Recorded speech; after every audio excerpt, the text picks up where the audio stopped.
Aujourd'hui, une chronique musicale. D'abord, est-ce que vous reconnaissez cet air?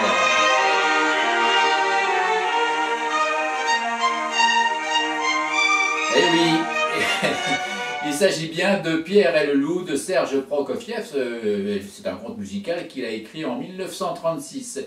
Mais il faut savoir que c'est un chercheur qui s'appelait Jean Feijo qui s'est intéressé justement à l'impact de la musique sur le fœtus en particulier. Alors il a fait une expérience, je ne vais pas vous raconter le détail de l'expérience, il a placé un microphone près du ventre d'une maman et en lui faisant passer un extrait de Pierre et le loup, et en particulier l'extrait du grand-père où c'est un morceau de basson qui joue avec une fréquence inférieure à 2000 Hz.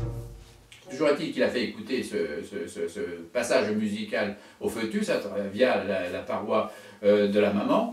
Et il s'est avéré que lorsqu'il a fait écouter cet air-là après la naissance de l'enfant, eh bien ça le calmait, ça calmait les pleurs, il retrouvait une certaine tranquillité, et idem un an après. Alors, est-ce que la musique adoucit les mœurs?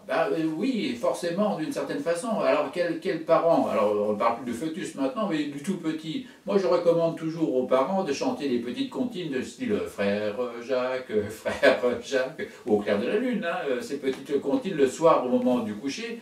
À telle enseigne qu'il y a peu encore, je voyais un garçon de 10 ou 11 ans, là, qui avait des problèmes de sommeil. Et j'ai recommandé à la maman, justement, de lui rechanter les petites comptines qu'il entendait lorsqu'il était petit.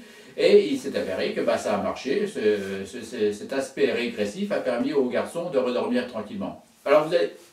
Autre anecdote, je me souviens lorsque j'étais psychologue scolaire, je recommandais la même chose à un papa pour son enfant. Il me dit, mais je ne sais pas de chanson, je ne connais que du Johnny Hallyday. Je lui ai dit, chantez du Johnny Hallyday. Alors, ce qui compte, effectivement, est-ce que c'est la chanson? C'est la chanson, c'est la mélodie, ça peut rassurer, ça peut permettre de rentrer dans le sommeil, mais c'est aussi la relation qu'on établit avec l'enfant à ce moment-là.